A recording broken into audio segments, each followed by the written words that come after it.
Impilan po kaibigan ang presidential sister, Senator Amy Marcos. Alam mo, Sister El, yes, lakay. ito na, nagkatotoo na ang sinabi ni Senator Amy. May magpa-file na impeachment complaint sa kabila ng panawagan ng Pangulong Marcos na huwag lang ituloy ang file na impeachment dahil lalo tayong magkakahati-hati. Senator Amy, ayan, bakit natuloy pa rin po ang pagpa-file na impeachment complaint? Hindi ko nga alam ano bang klase yan. Pero alam na namin, inaabangan na namin this week na magkakaroon ng impeachment complaint kasi dali-dali daw ipapadala sa Senado.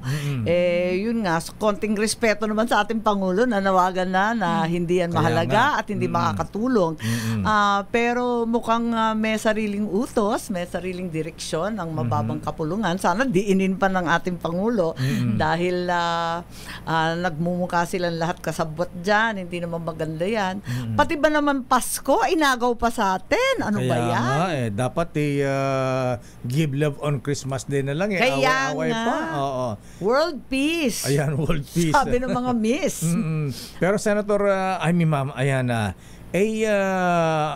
hindi ba gahol sa panahon? Malapit na eleksyon, next year na, May na, ayan ano ang tingin niyo? Magpro-prosper ba ito impeachment complaint? Iniisip nga namin yun, pero kung tutuusin, yung kay Justice Corona, kung maalala nyo, December 12, di ba? December 12 po. December pala mas yun? malala pa yun. Ito, December 3, kung sakali umabot ngayon.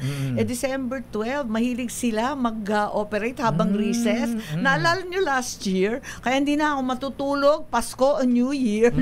Noong last year, itong People's Initiative, naumpisahan yan December naka-recess kami. Yung pala, nagpapapirma na, ratsyada na.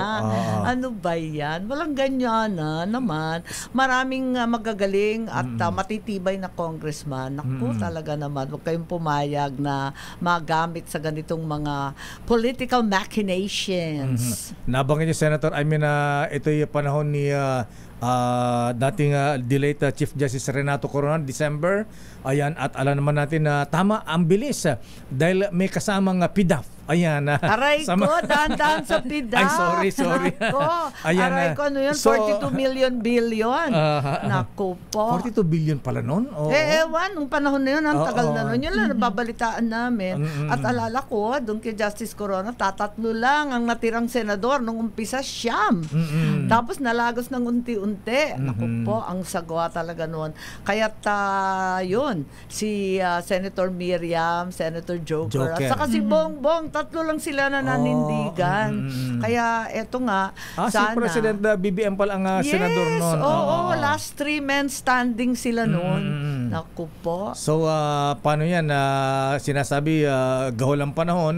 Pero kung gayahin ng proseso ng panahon ni in-impeach si Chief Justice Corona, gamitan din ng PDAF. Mapapabilis kaya yan? Naku, magdahan-dahan sa PDAF na yan. Kayo rin. Alam natin kung ano nangyari. Ang masaklap. Talaga naman. Wag naman sanang ganon. At tutukan na lang natin yung tunay na problema ng bigas. Ayan, yung masyadong mahal na bilihin. At lahat ng issues natin sa Pilipinas na talagang nagpapahirap sa tao. Wag na lang ito. Ano ba naman? Pero Senator Amy, ang Pangulong Marcos ay may panawagan sa kanyang sa inyong mga kaalyado sa Kamara na wag na ituloy impeachment. Tama. Ano sa palagay mo? Makinig ba si Pinsan? Ayan, may sariling mundo, aray ko. Yan ang masaklap. Kasi kung tutuusin, kausapin mo yung mga congressman, nervous na nervous. Unang-una, hindi pa napapasa yung budget. Afraid, baka walang umabot sa distrito. Ikalawa, may eleksyon. Pag hindi ka kaalyado ng administrasyon, pakahirap sa mga panahong ito. Ayan, kaya't nagdadahan-dahan sila. Pero, iba yung utos, iba yung nasa itaas. Tignan natin. So wala ka bang talaga naman. Wala ka bang panawagan kay Pinsan na sabi ni Presidente, dapat makinig na sa Pangulo. Mag-usap-usap kayo. Nako, talaga naman.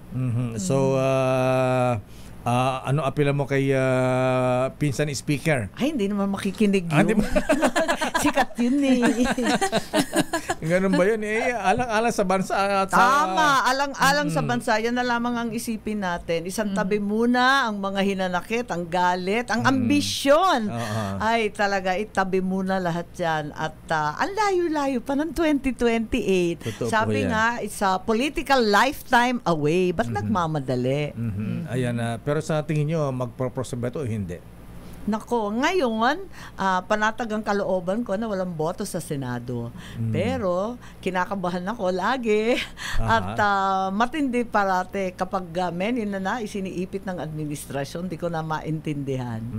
Ayan, Hindi naman siguro. Matitibay naman ang senador natin. ayan, sa bagay, oo. So, ang bola pagka inapruba ng Kongreso, nasa inyo na sa Senado. Sa Senado. Ayan, ikaw siguro nagbibilan din kayo ng mga kaalyado diyan o mga ano diyan Sa bagay, independent mind sa mga senador. Oo, sabi nga 24 different republics. Ngayon 23 na lang kasi si Sani Angara nasa kabinete na. Pero makikita mo naman nung pinag-usapan yung OVP budget, yung budget ni VP, pinadadagdagan na napakaraming senador. So kita mo naman na talagang kahit papano, marami pa ring senador na ayaw masangkot sa away-away na yan.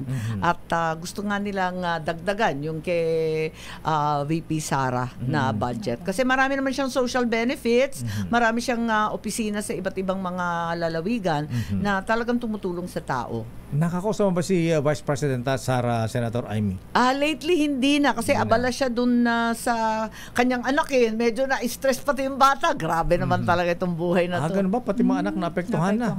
Syempre nagbabasa na yung mga yun. Sa Nakikita bagay, naman nila. malalaki na, At nanonood ng TV. Nakakaintindi na yung mga bagets. Kawawa naman hindi dapat dinadama yung buong pamilya. Sobra yun. Bilang kapatid ng Presidente, Senator Amy at kaibigan ni VP Sara, hindi ka pwedeng mamagitan dyan na mag-ayos-ayos na. Ayan na. Nako, kaya nga ako lumayo na. Sabi ko nga, ayoko na makipag-alyansa maski saan. Pagkat nakikita naman natin na talagang mauuwi sa madugo at putikan na away.